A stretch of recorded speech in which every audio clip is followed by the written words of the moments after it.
Du haut de ses 14 ans, Léo s'est vu attribuer une mission de taille, entraîner une équipe de 6 ramasseurs de balles durant tout un après-midi. Objectif, devenir ramasseur officiel pour les internationaux de tennis de Vendée. Pour ce champion vendéen, dans la catégorie 13-14 ans, le tennis est une véritable passion. Je suis 15-2, depuis tout petit, je joue depuis l'âge de 4 ans. Comme l'année dernière, j'étais déjà dans leur équipe, ça se passe bien, mais comme ça fait un an qu'ils n'ont pas ramassé, il faut qu'ils se remettent dedans après pour être bien performants. Je pense que déjà à la fin de la journée, ils seront bien prêts et ils seront bien motivés aussi pour après le tournoi. Âgés de 9 à 16 ans, les 70 candidats sont tous motivés par la même envie. De voir de nouveaux joueurs et de voir les grands joueurs. C'est pour côtoyer des grands joueurs, côtoyer des joueurs qui ont vraiment un grand niveau. Pour Julien, 16 ans, c'est la dernière année pour pouvoir être ramasseur officiel. Mais il n'en est pas à son coup d'essai. En juin dernier, il était sur la terre battue des mythiques cours de Roland-Garros.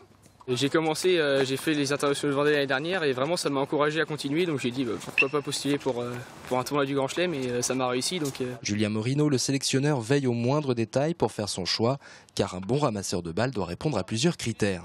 Pour moi, la première chose, c'est la concentration, la connaissance du jeu un minimum, parce qu'il faut savoir compter les points de manière à pouvoir suivre le jeu tout simplement. En fait, l'objectif d'un ramasseur, c'est sur le terrain qu'on ne le voit pas. Donc la discrétion est tout à fait une qualité importante, mais c'est à nous de faire passer le message auprès bien sûr des ramasseurs. Sur 70 jeunes, seuls 55 seront sélectionnés pour être ramasseurs officiels lors des internationaux de tennis de Vendée, qui se dérouleront du 1er au 9 novembre prochain.